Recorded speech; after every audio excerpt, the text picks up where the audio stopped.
Ova praksa uzemljenja pomaže nam pronaći sigurno, postojano tlo unutar sebe kada proživljavamo emocionalnu oluju ili upadnemo u vrtlog misli.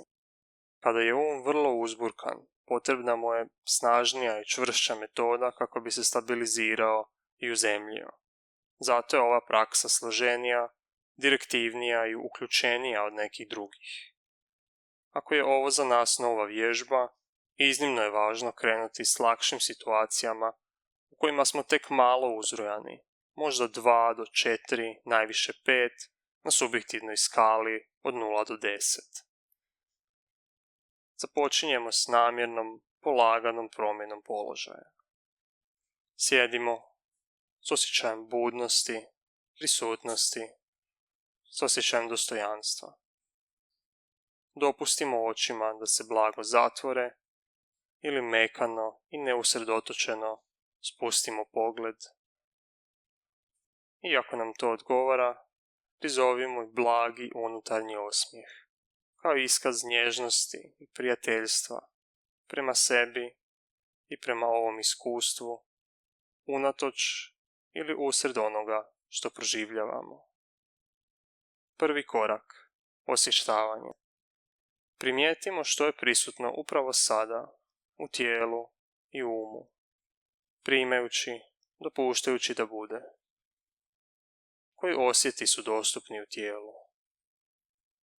Ako nam tako odgovara, imenujući ih, primjerice, napetost u ramenima je ovdje, pritisak u donjem dijelu leđa, osjećaj opuštenosti u rukama, što god da je prisutno za nas u tijelu upravo sada. Koje emocije su ovdje? Ponovno imenujući ih. Ovo je frustracija. Primjećujem zabrinutost, uznemirenost. Koja god emocija da je prisutna. Također, imenujemo misli. Ovo su samo kritike, osude, komentari, interpretacije. Primjećujem sjećanja. Što god od misli da je prisutno za nas u ovom trenutku. Koji porivi su ovdje? Primjerice, evo poriva da se pomaknem. Želim otići, prekinuti ovu vježbu. Jednostavno prepoznajemo što god da je ovdje, bez potrebe da išta mijenjamo. Ovdje smo, prisutni u sadašnjem trenutku, dostupni primiti ono što jest. Stigli smo. Ovdje sam. Stigao sam.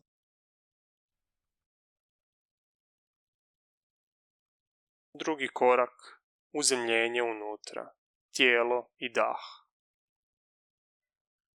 Osvijestimo osjete u dijelu tijela koji doživljavamo stabilnim i s kojim nam se lako povezati. Možda zamjećujući osjete dodira u šakama, trnce, toplinu ili hladnoću. U stopalima postojan osjet dodira s tlom, osjete dodira tijela sa stolicom, podlogom na kojoj sjedimo, ili osjete disanja u gornjem dijelu tijela, u trbuhu, nosnicama.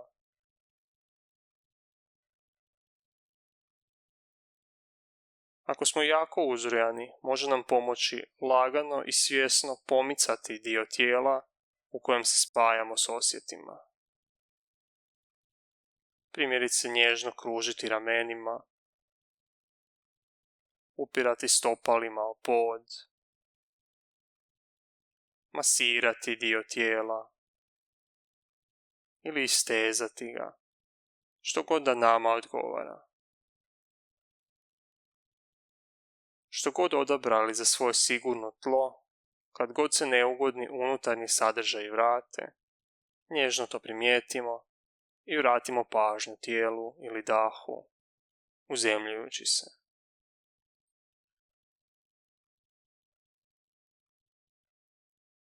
Kao stablo na livadi života puštamo korijenje. Svaki trenutak dodira s tlom, trenutak je uzemljenja, prostor izvan oluje.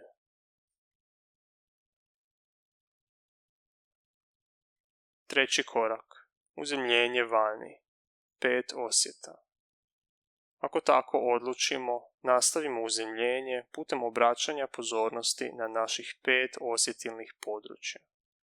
Ulaskom izravno u osjete možemo se dublje uzemljiti u oku emocionalne oluje ili vrtloga misli.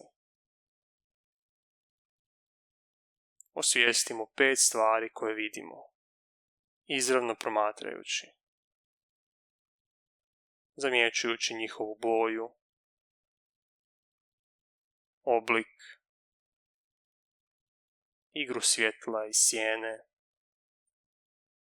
samo opažajući. Zatim 4 stvari koje možemo dodirnuti, osjećajući teksturu, tvrdoću ili mekoću, temperaturu kože, tkanine. 3 stvari koje možemo čuti, zvukove unutar prostora u kojem se nalazimo i zvukove iz daljine, izvana. Zatim 2 stvari koje možemo pomirisati. Možda miris odjeće, kože ili nečeg drugog što je blizu nas.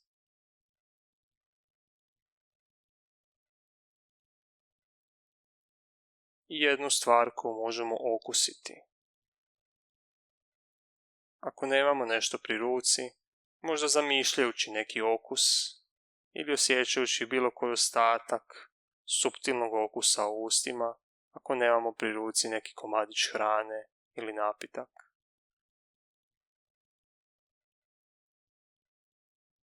Četvrti korak. Čitavo tijelo i cjelokupno iskustvo u široj svjesnosti. Kada smo spremni, uključimo cijelo tijelo sa svim osjetima koji su ovdje upravo sada u polju naše svjesnosti.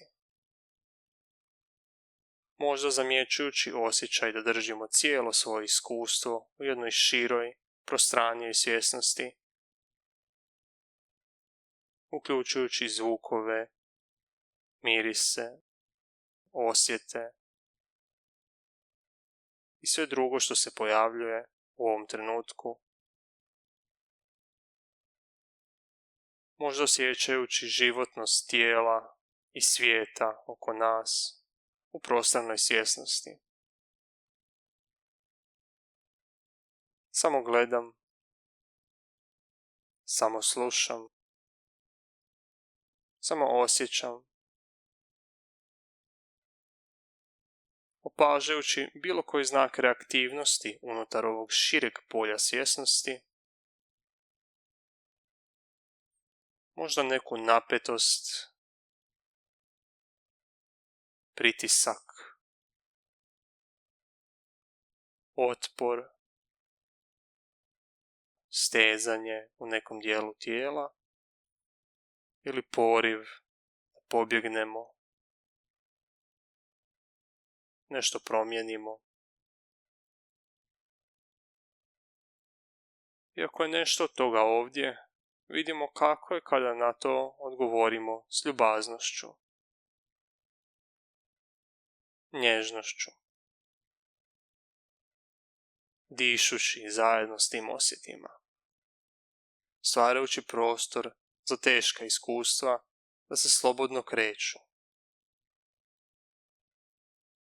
omekšavajući svaki otpor,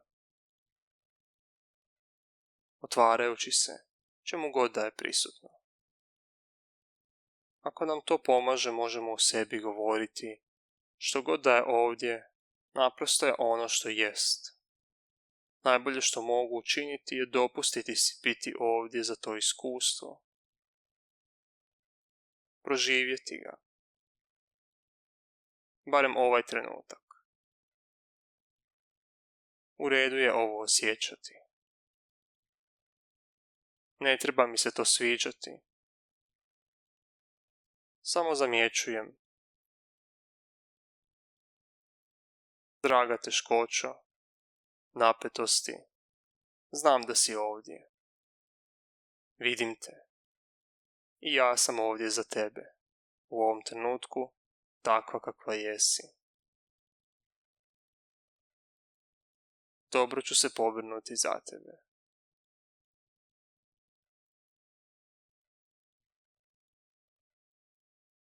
Peti korak. Aktivno djelovanje. I prema kraju, ostajući uzemljeni u široj svjesnosti, polako izabiremo raditi nešto što je nama osobno smisleno ili potrebno u ovom trenutku. To može biti nešto što smo već radili, od čega smo uzeli predah, nastavak odmora, posla, druženje s drugim ljudima, vrijeme za sebe. Ako smo jako uznemireni, svjesno hodanje ili istezanje mogu biti vješt i iscijeljujući izbor. Ili prisjetimo se naših vrijednosti, pitajući se koja je moja najdublja želja o tome kako se želim ponašati prema sebi, drugima i svijetu. Nije važno ako se tako nismo ponašali ili ako se često tako ne ponašamo. Zamijetimo i kako naš šalje osude, kritike, procjene, ideje o tome kako se uvijek moramo ili ne smijemo ponašati na neki način. Nježno to otpustimo i podsjetimo se da smo pogrešiva ljudska bića. Najbolje što možemo činiti je ono što možemo u ovom trenutku. I uvijek iznova i iznova vraćamo se ponašanju u skladu s našim vrijednostima. I onda odaberemo učiniti jednu vrlo malu stvar u tom smjeru. Možda razgibati ili opustiti tijelo, dati mu hranjivi obrok, podijeliti pozitivne emocije, znak pažnje sa drugom osobom, biti blaži, suosjećajniji prema sebi, doprinijeti svoj okolini na neki način ili bilo što drugo nama smisleno. I dok činimo taj mali korak, znamo, svaki svjestan čin u skladu s našim vrijednostima već jest oblik oslobođenja. Uzemljujući se u oku oluje, ona neće nužno prestati. No, dok god smo uzemljeni, imamo sigurno tlo koje nas čvrsto drži, dok oluja oko nas jenjava i prolazi. Jer sve oluje prođu. I tako, ostajući povezani s dahom i čitavim tijelom, nastavljamo sa svojim danom.